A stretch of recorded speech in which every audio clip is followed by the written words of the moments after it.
Good evening, everyone. Look at this turnout. How about that? It's wonderful. Yes. Your presence here tonight is such a gift. I know you know that. Whether you have Alzheimer's, and I know that some of you do here, whether you are a caregiver or were a caregiver for somebody with Alzheimer's, or whether you simply care, thank you for coming. Did you notice the sign out front? I think out front's up there. Wildwood Community Center. But down at the bottom, it's the storm shelter. How appropriate is that? Just for a little while tonight, all of us come here to take shelter from this tempest we call Alzheimer's. You're certainly sheltered here this evening. For those of you who are struggling, I want you to know that many of the people here tonight came just for you. Because there's great healing power in that energy of love. And boy, is it present here tonight. If you can't feel it, I ask you to just sit back and know it's here and just soak it up tonight. And those of you who came just to give it, now's the time. Turn it up. Okay? So, as Judy said, I was asked to write a book about Alzheimer's. In fact, Judy's the one that asked me to write the book about Alzheimer's. This was not part of my plan. I knew nothing about Alzheimer's. I have no personal experience with it, but Judy knew that I had written books, and she knew that I could write from the heart. And she said, this is the kind of book we need. Something that will inform people what it's really like to live with Alzheimer's. And I'm thinking, but I don't know. And that was a valid concern. One of the first things I did was go with Judy to support group meetings. She's a facilitator of one. And rightfully so, a woman came up to me, a little bit angry perhaps, and said, no offense, but what makes you think you can write a book about Alzheimer's? And I said, I can't, and I'm not going to. You all are. And that's what happened. Many of you here invited me into your homes and shared the stories. And what I learned about Alzheimer's was absolutely eye-opening.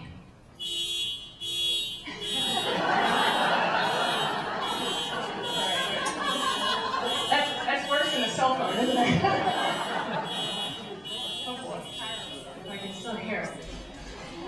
It's one straight out front. Well, let's just try something. Connie, can you see this? It's a little bit disruptive, huh? Or let's try something. Make it stop!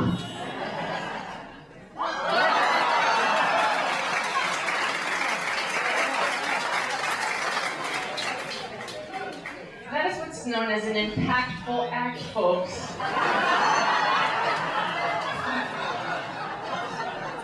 And my point is, don't we wish we had a magic button to make Alzheimer's stop? There's some really interesting parallels there. Every person I talked with, when they got that diagnosis, even though they expected it, they suspected something was wrong, it stunned them. And then it proceeded to disrupt everything, didn't it? And it goes on and on and on, and you sit there and you don't know how to stop it. And we don't have a magic button. The only thing we can control is what goes on here and what goes on in here. And that's what I'll be talking about tonight. My book ended up with 21 chapters in it. Don't go out looking for it yet, because it's not yet published. I only finished it in September. We're looking for a publisher now. But each of those chapters is one person or one couple's story. And it's interesting that there were many similarities in each story because Alzheimer's is like that. You have the checklist and you can kind of sort of see what you can expect down the road. But there were amazing differences in each story. And what made each story different was each person's attitude, how they handled it in here and in here. Some people were close to being overwhelmed. And some people handled it with complete peace. And you know, I want to make sure you understand, there's nothing wrong with any reaction. It's so understandable why you would be overwhelmed. But the goal, isn't the goal always to find peace? And those people that found peace in the midst of this storm, how did they do that? If that's possible for one, can it be possible for other people? Well, in all of life, the smallest shift can make all the difference between feeling overwhelmed and finding peace. What I observe about this disease is the most painful part is how our loved ones change. Isn't that right? They change so drastically. And what's painful about that is that we end up making comparisons with how they were in the past, how they are now. And what I've learned is that living in the past brings pain. We hold on, we think of the good times, and we don't want anything to change. But life isn't like that, is it? Life is all about change. Life is about change and learning from the lessons of the change and growing from those changes, hopefully. And hopefully becoming more loving because of those changes.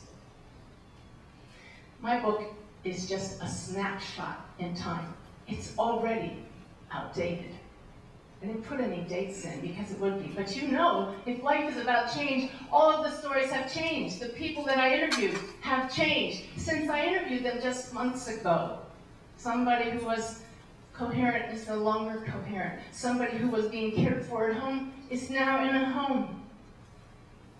And I need to tell you to turn your love way up right now. Because one couple who I interviewed,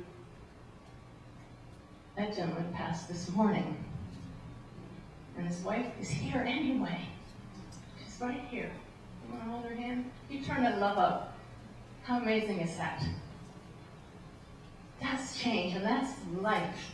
And let's hope that we all learn a lesson from that about being more loving and being so grateful for that opportunity to love our loved ones. Wow, wow. The only thing that never changes in life is who we are right in here as a person. Every single one of us is a loving being way in here. It gets covered up sometimes. That never changes, never changes. But this brings up a point that I heard repeatedly in the interviews. It started to kind of get a little discouraging when people would say, my loved one has changed so much they're no longer a person. And I knew that that was just the pain speaking. It's just the pain speaking because the person is so much more than the personality, right? But I heard it repeatedly, and there's this wonderful nurse named Belinda Brine, who has a whole chapter to herself in my book. She's a charge nurse over here at Arbor Village Nursing Home. She's a charge nurse on the Alzheimer's unit.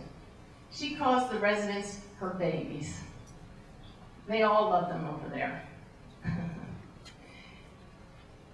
This wonderful couple here is in the book too, the last chapter in the book, and he's sitting here weeping. This guy's a crier. We had to pull the Kleenex out when we conducted that interview. But Belinda Brine put things back in perspective for me. I didn't tell her how discouraged I was getting with hearing this comment that they're no longer a person. I didn't say a word to her. Out of the blue, she said to me, you know, the reason I love my babies is because they may no longer be the person their loved ones knew, but they're still a person. They still need to be loved. And I went, yes, that's going in the book. Yeah. I also want to tell you, in making this point, another person in the book, Jackie Preston, has her own chapter. Things have changed for Jackie as well. She's now going through her own personal, physical challenges. She needs her prayers as well. But Jackie told me about her husband, Homer, who had already passed when we did the interviews. She's now a facilitator for a support group. And she said that early on in his diagnosis, Homer lost his verbal ability. He could still talk, but he didn't make much sense. And by the time they put Homer in a nursing home, He lost all conversational ability. He would jabber on, and Jackie could tell that he knew what he was saying because he would pause at appropriate times for her to say something. It's one of those times when the spouse goes, "Yes, dear," you know. And so one day they were walking down the hall of the nursing home, arm in arm. He's jabbering on, making no sense whatsoever, and he turned to her and he said in perfect English, "You'll never know how much I love you." And that was the last coherent thing Homer said. Now, isn't that true? There is the loving being in there to the very end and beyond. And beyond. Homer's words are proof. There's still a person in there, and we just have to remember that. Belinda Bryan's words about her babies pointed out something that I was thinking a lot about lately, that where we place our focus makes all the difference in the world. Again, living in the past brings pain. And then we start to look down the road, looking towards the future and those changes that are coming. Living in the future brings fear, doesn't it? Yeah. But when we live in the now, great prayer there, Chaplain. You talked about what I was going to talk about. Being present, being here now, that's where you find peace. Living in the present brings peace. Okay, there's no doubt it's easier for professional caregivers like Belinda to live in the present with their babies. They don't have a past with their patients. They can't compare how they are now to how they were.